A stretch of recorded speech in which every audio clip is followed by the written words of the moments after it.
Last thing, and probably best addressed to you, Dan, as the family spokesman.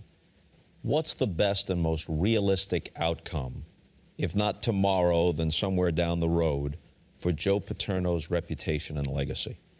Well, I can tell you and your audience, the Paterno family never said to me to clear our names.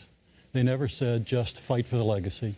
Joe Paterno, I was with him as he was dying, said to me, just get the truth. I have confidence. Just get the truth. Make sure the truth comes out.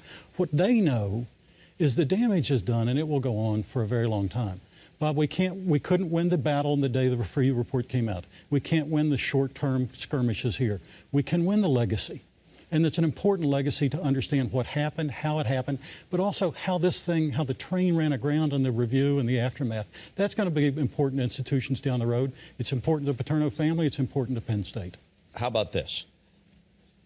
As things stand now, a substantial number of people believe something like the following: that Paterno and others, but let's face it, Paterno is the subject of public fascination here, that Paterno and others weren't just negligent or feckless in this, but that they were complicit, that they covered up the actions of a serial child predator and thus enabled him so that there were more incidents because of their inaction, and that they did so, as Governor Thornburg mentioned earlier from the Freeh report, they did so because they placed the image of Joe Paterno and of his football program ahead of the interests of innocent child victims.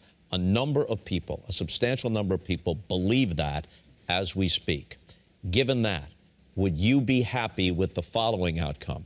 If the consensus eventually shifts to something like this: Joe Paterno was a basically good man who led a virtuous life, but at the end of his life, he was negligent.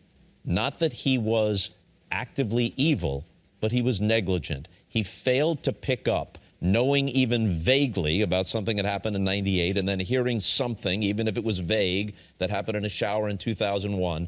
A man of his intellect and his moral standing should have taken a more proactive role in getting to the bottom of this. Would you be content if that were the conclusion that most of the public reached, given where we stand now?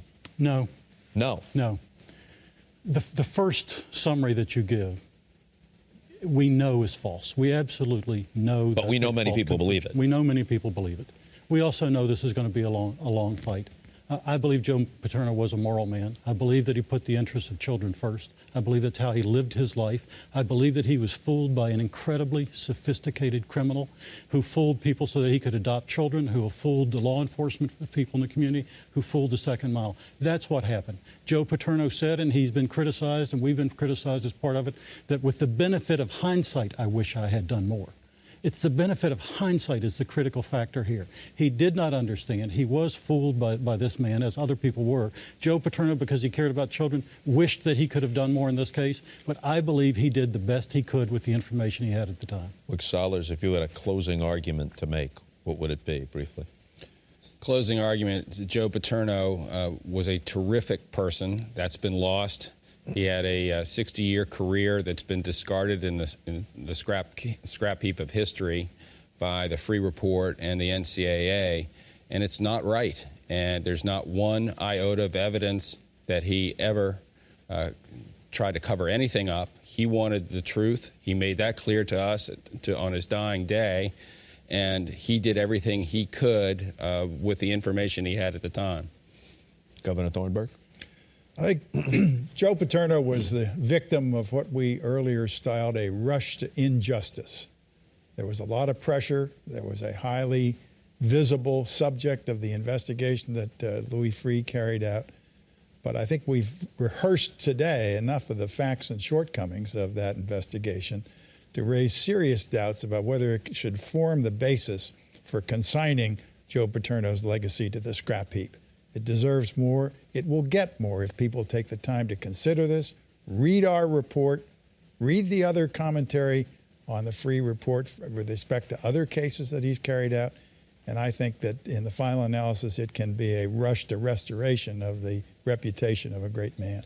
We want to thank all three of you for being with us. And just a personal note in closing. Had Louis Freeh accepted our invitation to be here, had Mark Emmert been here, there would have been more of a point and counterpoint. And had the points of view expressed here by these three gentlemen been more widely disseminated prior to tonight, then my own line of questioning might have been different. But I felt it was important to give them at least an opportunity to lay out their case tonight. That doesn't mean you have to agree with them. Again, the Freeh report can be found